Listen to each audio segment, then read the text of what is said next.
ఇప్పుడు మీరు లెటర్స్ రాసారు గదా! ఎవరికి రాసావు లెటర్ నువ్వు? మేము ఇది రాహుల్ గాంధీ సార్‌కి రాసినాం. మేమెందుకు రాసినామంటే, రేవంత్ రెడ్డి సార్ అన్నాడు, "మీ అపార్ట్మెంట్‌ని కూల్చేస్తా. ఎందుకంటే బఫర్ జోన్ ఉన్నదని" అన్నాడు. మూసీ బ్యూటిఫికేషన్ అన్నాడు.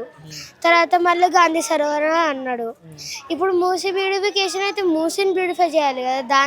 దానికోసం మా అపార్ట్మెంట్ ఎందుకు కూల్చేయాలి?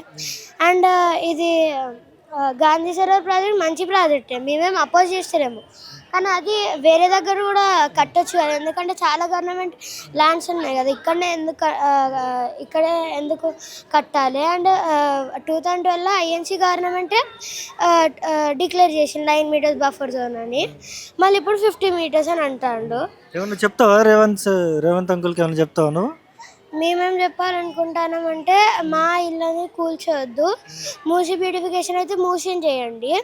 గాంధీ సరోవర్ అయితే ఎక్కడన్నా కట్టొచ్చు. అండ్ బఫర్ జోన్ మీరు మళ్ళీ కన్ఫ్యూజ్ చేస్తాను. యాక్చువల్లీ 9 మీటర్సే, కానీ మీరే ఇక్కడ చెప్తాను సో దట్ మీకు మా అపార్ట్మెంట్ వస్తుందని. కానీ 9 మీటర్సే బఫర్ జోన్. సో మేమైతే మా అపార్ట్మెంట్ నుంచి వెళ్ళాం.